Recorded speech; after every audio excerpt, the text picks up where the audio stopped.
Despedimos 2025 y no podía ser de otra manera que inaugurando un nuevo proyecto, esta vez un podcast y acompañados por nuestro amigo el doctor Daniel Medina. Daniel, ¿qué tal? Hola, buenas tardes, Marta, ¿qué tal? Preséntate un poquito.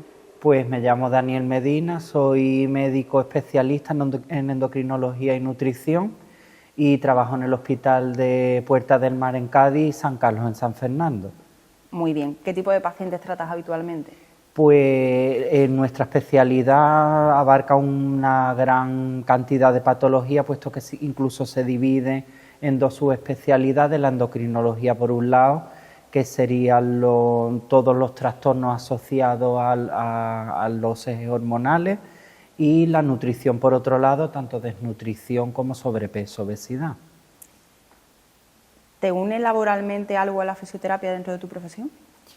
Gran cantidad de pacientes que atendemos pues pueden tener problemas que puedan requerir atención por fisioterapia, y bueno, aunque a nivel público esté la especialidad de medicina física y rehabilitación, pues también si preguntan por algún centro privado pues se le puede recomendar. Muy bien, me gustaría enfocar esta entrevista hablando de diversos bloques. Me gustaría empezar a hablar de una patología muy específica que abordamos en la clínica principalmente, como es la osteoporosis. Explicarle un poco a nuestros seguidores en qué consiste la osteoporosis y con qué tipo de prueba o qué seguimiento suele tener. Normalmente la osteoporosis puede tener múltiples causas, muchas de ellas relacionadas a incluso la especialidad, la endocrinología y nutrición, pero bueno, el motivo más frecuente pues la osteoporosis en las mujeres posmenopáusicas. Entonces, bueno, normalmente el tipo de prueba que se recomienda es la densitometría ósea para estimar la densidad del hueso. Entonces, bueno, que es el principal método diagnóstico. ¿Con qué frecuencia se suelen pedir las densitometrías? Si bien es cierto que es una patología que aúna a múltiples especialidades, desde el médico de familia hasta nosotros o al reumatólogo, cuando es en la consulta de endocrino, el hecho de pedir esa prueba va un poco en relación al tipo de patología y a la edad de las pacientes. Vale. ¿Qué es lo que más te preocupa cuando te llega a consulta un paciente diagnosticado con osteoporosis? Pues sobre todo es el riesgo de fractura ósea, sobre todo porque lo más típico es que, o lo más frecuente es que pueda ser o bien vertebral o bien de cadera, muchas veces con traumatismo asociado, pero otras veces sin el mismo asociado. Vale, ¿qué tipo de abordaje médico tenemos actualmente para abordar este problema? Pues sí, bien es cierto que la batería de tratamiento ha ido a lo largo del tiempo expandiéndose y utilizándose. Sobre todo pues está en la suplementación de calcio y de vitamina D, fundamentalmente el ejercicio físico, el abandono del tabaco, y por otro lado pues están los fármacos antirresortivos, que son los bifosfonatos, ya sea en su disposición semanal o 2 veces al mes. También los hay intravenosos, como el ácido zoledrónico, y más utilizado pues estaría un inyectable semestral, que es el denosumab, que tiene efecto tanto el Prolia, que la marca comercial más frecuente es el Prolia, aunque ahora han salido biosimilares un poco. Entonces, bueno, es osteoformador, también tiene ese beneficio de, aparte de ser antirresortivo, es osteoformador. Vale, hablas de esta medicación como una de las formas de abordaje de esta patología. Me gustaría saber si hay algún efecto secundario importante a tener en cuenta con esta medicación, porque me encuentro muchos pacientes en consulta que han empezado a tomar el Prolia, que es una medicación potente, sin saber ni qué efecto secundario trae, ni saber la limitación que tiene a la hora de interrumpir esa medicación. Entonces creo que hay un poco de falta de información sobre ese tipo de medicamentos. Claro, puede ser, está bien ese apunte en el sentido de que, claro, al ser una administración semestral, pues por ejemplo, en caso de algún procedimiento odontológico, cuesta trabajo programar esa suspensión temporal del fármaco. Y también otro efecto secundario que es poco conocido, pero hay veces que ocurre, incluso bueno, en otros casos podemos utilizar el denosumab en el ámbito hospitalario, pues sobre todo la hipocalcemia y la elevación de la PTH, de la paratormona. ¿Hay un tiempo mínimo de toma de tratamiento? Normalmente para reevaluar la indicación de tratamiento, pues está la cuestión de revisar con densitometría ósea y analítica al año del tratamiento, pero es cierto que hay muy poca evidencia científica en lo que antes se conocía como vacaciones terapéuticas de cara no de cara, sino en el tratamiento de la osteoporosis. Entonces, se tiende a dejar de mantenimiento el tratamiento. También es verdad que a nosotros lo que nos llega a consulta es el paciente que ha tenido el efecto rebote de interrumpir la medicación y tener fractura vertebral espontánea. Creo que en esos casos hay que tener muy en cuenta cuando se interrumpe ese tratamiento qué riesgo de fractura tiene y la probabilidad de tener una fractura espontánea.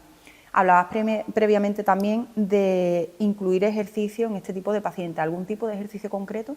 Si bien es cierto que hasta no hace mucho se recomendaba siempre el ejercicio físico aeróbico, hoy en día está cada vez más en auge en todos los estudios científicos incluir ejercicios de fuerza no solamente para la osteoporosis, sino para todo tipo de patología médica o como incluso promoción de la salud en personas sanas. Vale.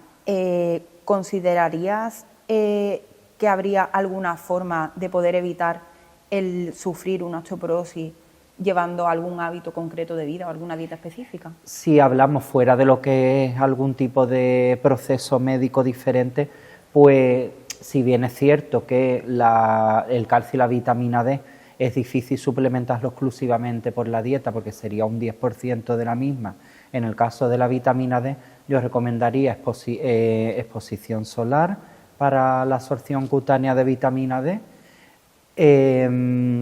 y no fumar sobre todo, que es lo que así más está demostrado que puede destruir el hueso, entre comillas hablando, claro. Vale. ¿Consideras que habría alguna posibilidad de que un fisio pudiera aportarle evolución a un paciente con osteoporosis? ¿En caso de las fracturas óseas te refieres? O incluso sin fractura ósea.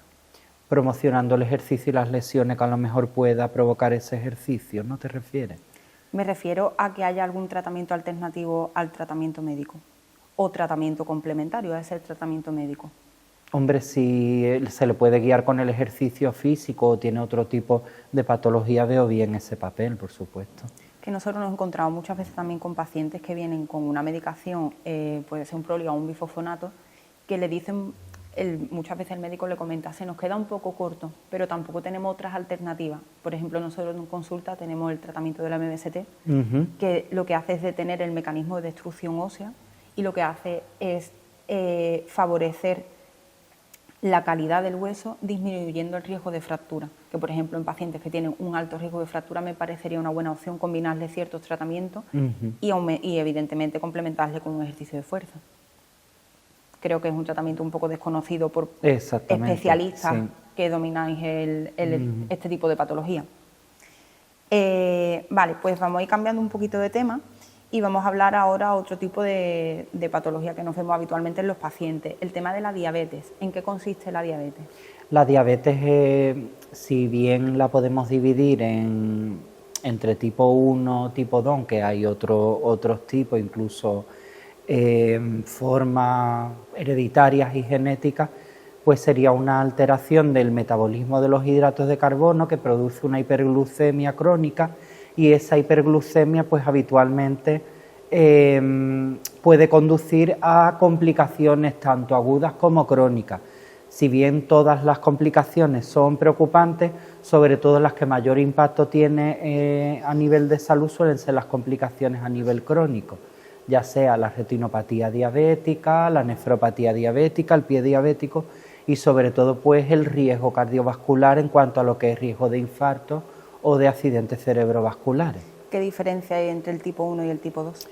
Serían los distintos mecanismos, aunque también pueden condicionar la forma del tratamiento médico.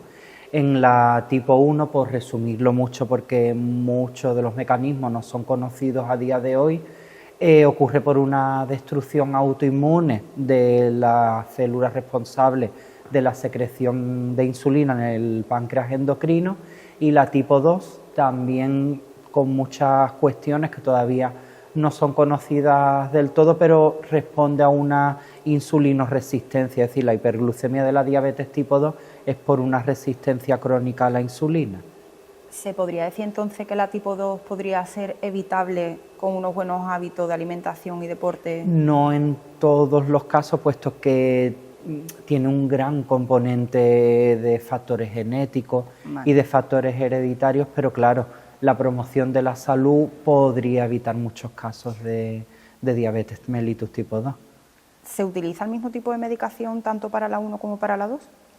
Las medicaciones son diferentes, si bien es frecuente confundirlo. En estadios avanzados de diabetes tipo 2 es posible tener que utilizar la insulinoterapia en régimen bolo-basal, ¿vale? Es decir, entre aproximadamente 3 inyecciones de insulina al día, como rápida y lenta, y claro, ahí se superpone al tratamiento de la diabetes tipo 1 a día de hoy. Vale. ¿Qué complicaciones te encuentras habitualmente en un paciente con una patología de diabetes? Hombre, son múltiples, ¿no? Pero es cierto que las más frecuentes pues suelen ser la retinopatía diabética y el deterioro crónico de la función renal. En cuanto a las crónicas, si hablamos de aguda, pues la cetoacidosis diabética o un síndrome hiperglucémico hiperosmolar, ya sea bien en tipo 1 o en tipo 2 pueden ocurrir. Vale, una de las preguntas que me encuentro mucho con los pacientes, o que es un tema que surge mucho en consulta, le han diagnosticado a mi madre diabetes. ¿La fruta es recomendable tomarla con diabetes? La fruta es recomendable tomarla con diabetes. Lo que hay es que repartirla a lo largo del día, ¿vale? También un poco es la gestión de los hidratos de carbono en las comidas principales, lo que fundamentalmente... otra de las cuestiones que hay en discusión, si bien la dieta mediterránea es la que tiene a día de hoy evidencia científica para digamos, el manejo dietético de la diabetes, pero hay en discusión también cambios en la dieta en cuanto a hiperproteicas, ¿no? Es decir, si subir las proteínas de la dieta fuese conveniente en este tipo de personas. ¿Sería recomendable evitar la fruta, por ejemplo, cuando hay una diabetes gestacional? Normalmente no se suele prohibir la fruta en la diabetes gestacional. ¿Ni limitar algún tipo de fruta específica? Normalmente tampoco. Se recomienda fruta en general. Vale. ¿Podría evitarse una diabetes tipo 2 leve y controlada? ¿Se podría evitar medicación cambiando hábitos, incluyendo deporte? Correcto. De hecho, es el pilar fundamental del tratamiento. Cuando los pacientes vienen a la consulta, nosotros, puesto que también tenemos una enfermera especialista en diabetes, tanto en los centros de salud como en el hospital, a nivel hospitalario, nosotros no solamente recomendamos el tratamiento médico que haya que prescribir, siempre incidimos en la importancia de la dieta y el ejercicio, sobre todo en personas jóvenes cuya diabetes sea incluso hasta potencialmente curable, en los casos que sean de diabetes tipo 2. O sea, que sería un primer paso de tratamiento en vez de empezar directamente con un medicamento, ¿no? Vale.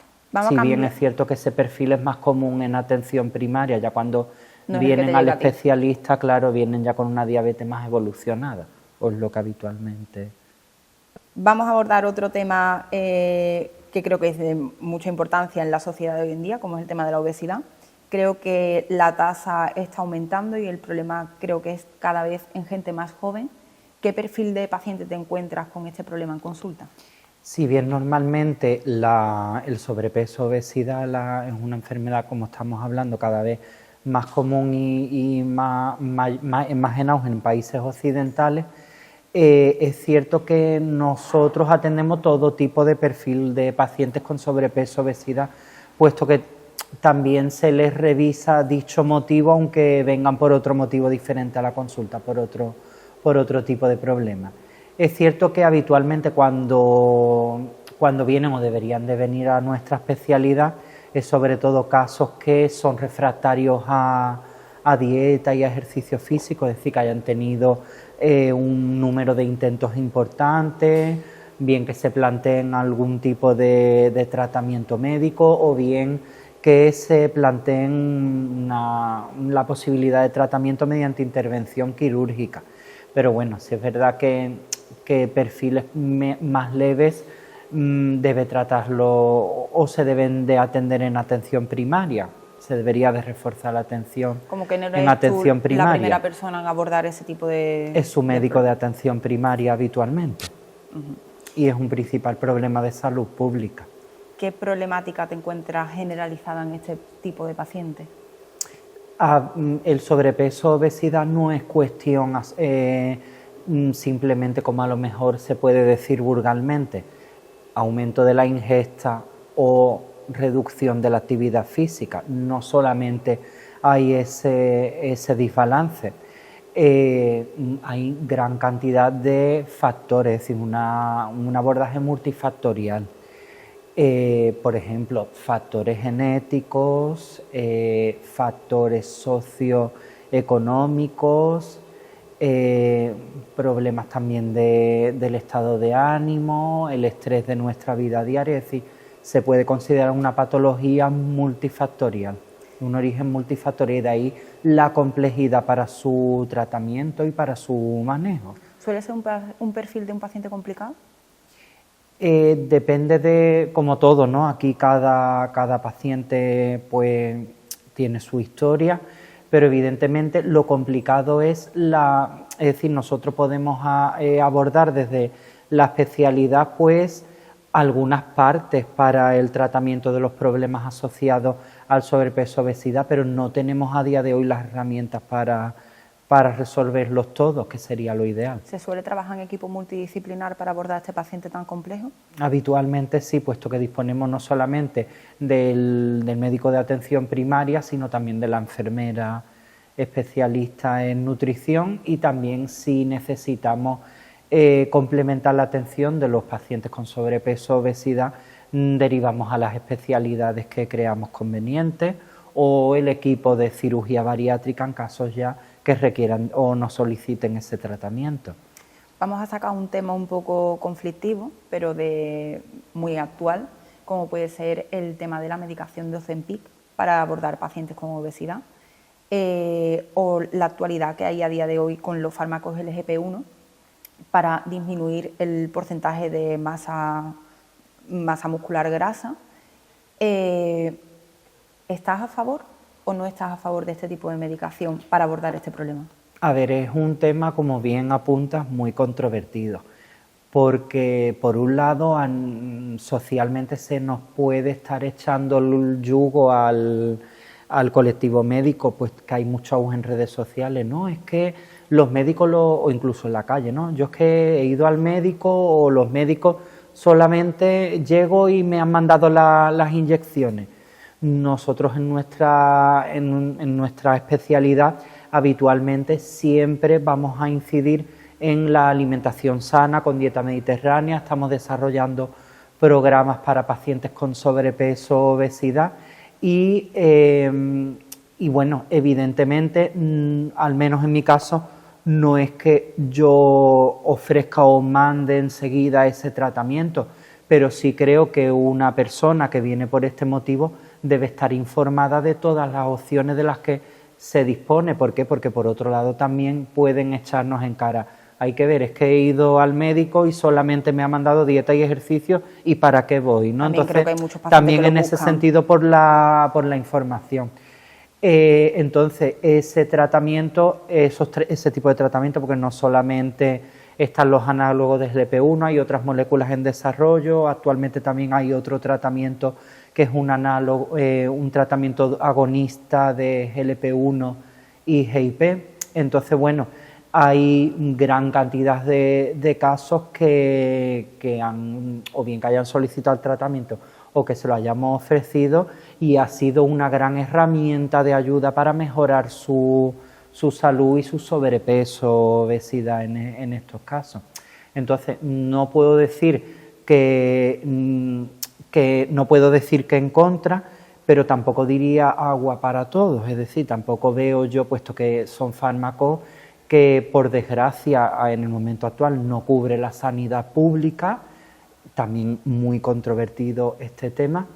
Además, un importe bastante alto. Exactamente, un importe bastante alto y con sus efectos secundarios, cuestión que siempre hay que informar a los pacientes de los potenciales efectos y beneficios del tratamiento. ¿Cuáles son los principales efectos secundarios de este tipo de medicación? Los principales efectos secundarios suelen ser a nivel digestivo, pero también hay otros efectos secundarios que pueden estar asociados a la propia pérdida de peso, como pueden ser la colelitiasis, es decir, piedras en la vesícula que originen que originen cólicos biliares. Entonces, bueno, que no es que sean, es decir, no es que sea agua para todos, sino que hay personas que a lo mejor, pues, tú puedes ver por su perfil y a lo mejor poner en una balanza riesgo y beneficio, y si crees o puedes pensar que le puede hacer más daño, pues a lo mejor no recomendárselo, tampoco prohibírselo, pero no recomendárselo. No sería el tratamiento de elección.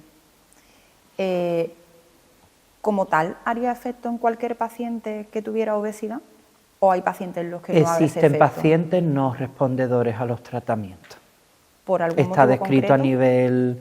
a nivel científico, no se saben los mecanismos, pero es verdad que sí.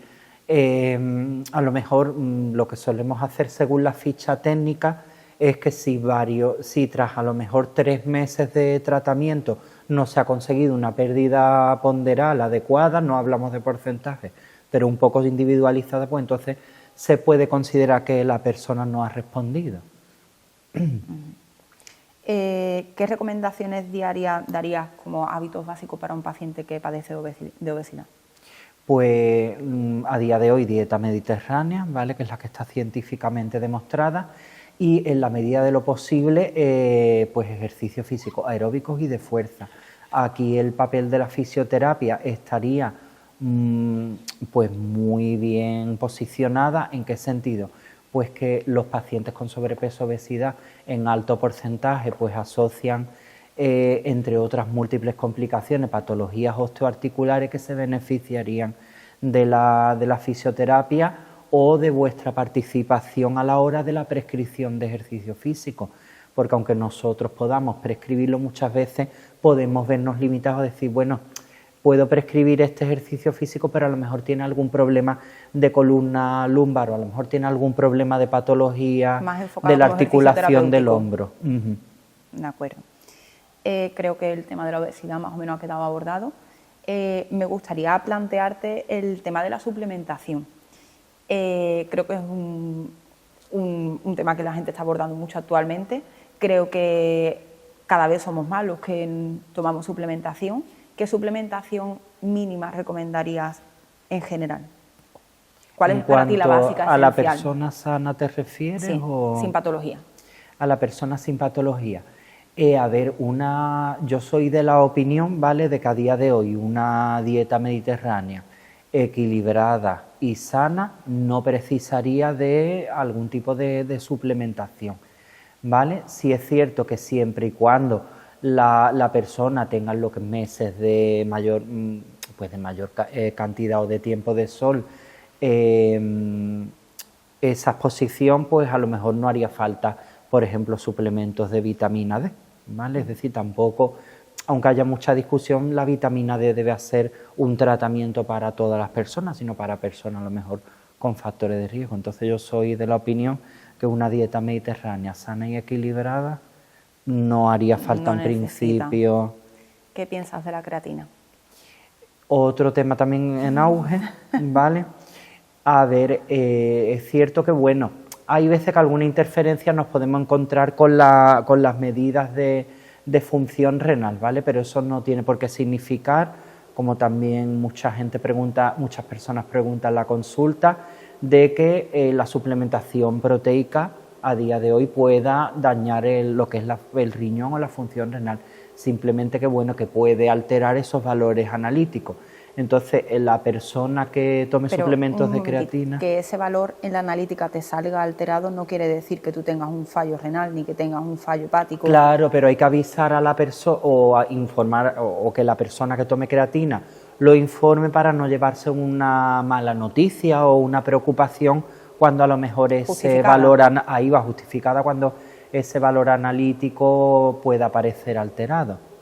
Entonces, bueno, de lo poco que se sabe a día de hoy es que ayuda a la recuperación muscular y al crecimiento muscular, y bueno, yo creo que habrá que darle tiempo, puesto que muchos aminoácidos por separado han tenido sus estudios, y por ejemplo hay algunos, como puede ser la glutamina, puede tener su controversia en pacientes de oncología o de hematología. Entonces, bueno, yo creo que habrá que darle su tiempo. Hay que hacer un poco un estudio personalizado a la hora de tomar cierta suplementación.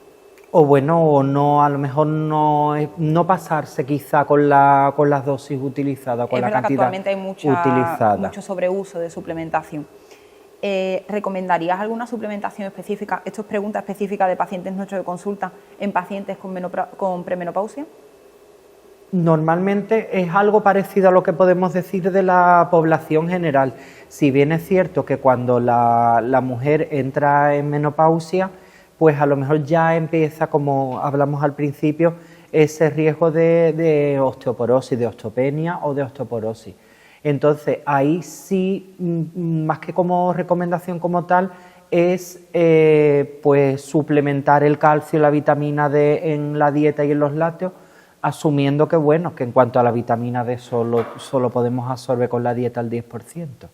Entonces, bueno, ahí sí enriquecer un poco con calcio y vitamina de la dieta. ¿Estás a favor, en caso de mujeres con premenopausia o en plena menopausia, de aplicar un tratamiento hormonal sustitutivo? El tratamiento hormonal sustitutivo durante muchos años también ha estado en discusión, puesto que tenemos que poner en una balanza los riesgos de efectos secundarios, y en ellos está pues el cáncer de mama, es decir, el tratar con estrógeno tendríamos el riesgo de cáncer de mama. Si bien es cierto que, bueno, van realizándose mayor cantidad de estudios de seguridad, y sobre todo aquí lo que tenemos que valorar es la calidad de vida de la mujer con menopausia. Entonces, bueno, ya cada vez van apareciendo personas más subespecializadas, mejor dicho, o especializadas en este tema. Entonces, bueno, si a mí me preguntan por este tema, yo lo pondría o lo recomendaría en casos que los beneficios, por supuesto, como en medicina, superen a los riesgos de efectos secundarios, o sobre todo lo que más miedo me daría, que sería el desarrollo o el riesgo de cáncer de mama. Pero sí, no, a día de hoy hay más seguridad que hace más tiempo. Vale, hablando de temas controvertidos, te voy a hablar de otro tema también un poco complicado. ¿Cuál es tu opinión acerca de la testosterona en el hombre, el uso de la testosterona? No me refiero a un dopaje deportivo, me refiero a partir de cierta edad, que se sabe que a partir de los 45 aproximadamente hay una bajada de testosterona, aplicar un TRT, o sea, una base mínima de testo para poder nivelar esos niveles y que no haya esos efectos secundarios, ese envejecimiento en el hombre. A día de hoy sigue siendo pues un tema muy complicado, sobre todo por también el impacto que tiene en redes sociales dicho tema. Evidentemente no es de ahora, puesto que hay estudios con resultados muy contradictorios que se vienen haciendo desde los años 80 y desde los años 90. Entonces, a día de hoy, sobre todo en la sanidad pública, ese concepto como tal no es el que se maneja, sino el que se podría manejar sería el hipogonadismo de comienzo tardío, que es como se denomina. ¿Qué ocurre? Que para nosotros poder prescribir un tratamiento con testosterona, por supuesto hay que informar a la persona con hipogonadismo de comienzo tardío, comprobar esos niveles que estén bajos de testosterona en al menos 2 ocasiones, ¿vale? No solamente sirve en una sola ocasión. Y, por supuesto, revisar, hacer una anamnesis completa, puesto que otras causas pueden bajarnos al hombre los niveles de testosterona, como puede ser una diabetes mal controlada, mala alimentación, insomnio, sobrepeso, etcétera, etcétera. Antes de plantear un tratamiento que ya, entre comillas, pues debes, o al menos te conduce a tenerlo para toda la vida, y con efectos secundarios que aparecen con una alta frecuencia. Con el concepto de biohacking, ¿crees que a nivel endocrino se podría ayudar a favorecer a la longevidad? ¿Crees que hay algunos valores que puedan favorecer ese aumento? En el sentido, como hablamos antes, de los tratamientos sustitutivos, ¿vale? Estuvo también en esa época en auge el tratamiento con la hormona de A-sulfato, que es como la hormona de la adolescencia, ¿no? Entonces se estuvo discutiendo si suplementar con esa hormona podría retrasar el envejecimiento o aumentar la longevidad, pero no llegó a ninguna conclusión esos estudios. ¿Y no se aplica a día de hoy? No, eso fue un estudio estadounidense y no llegó a conclusiones, se ha dejado como en un cajón desastre. ¿Y bajo tu criterio?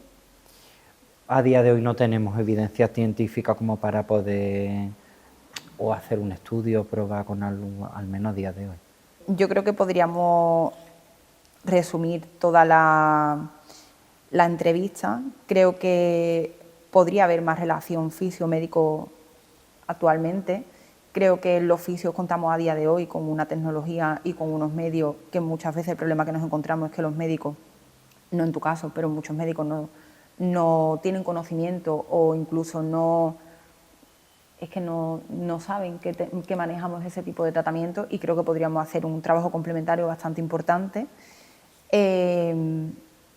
Yo te quiero agradecer por venir y ser mi primer invitado. Sé que te ha sido complicadillo venir, sé que te ha sido un poco difícil venir. Valoro mucho que hayas aceptado la invitación, valoro mucho que el primer capítulo sea contigo.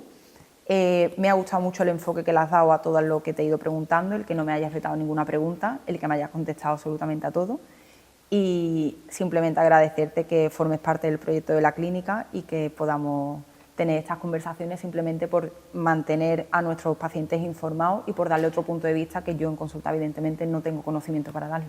Muchas gracias. A ti, muchas gracias por invitarme.